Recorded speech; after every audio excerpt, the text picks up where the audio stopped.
হাজারো ব্যথা বেদনার পরে একটি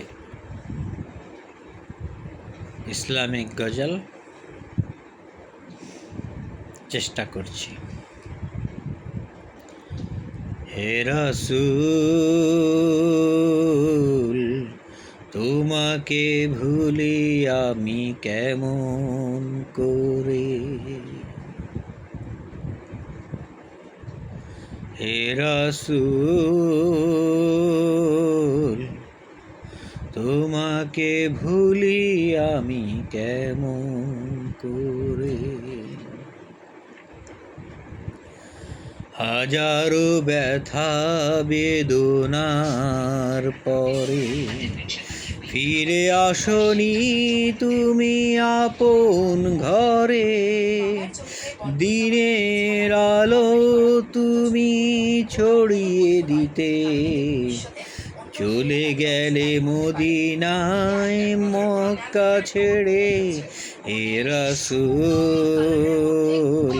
তোমাকে ভুলি আমি কেমন করে। হে রাসূল,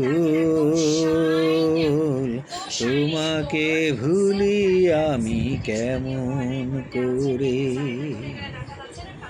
খেয়ে না খেয়ে দিন প্রচারের কাজে নিজেকে দিয়েছ বিলিয়ে। তায়েফের কাফেরেরা চিনল না এ আলোয়, দুষ্টু ছেলেদের পিছু দিল লেলিয়ে। পাথরের আঘাতে ক্ষত বিক্ষত হয়ে সারা শরীর থেকে রক্ত ঝরে। হে রাসূল, তোমাকে ভুলি আমি কেমন করে। হে রাসূল, তোমাকে ভুলি আমি কেমন করে।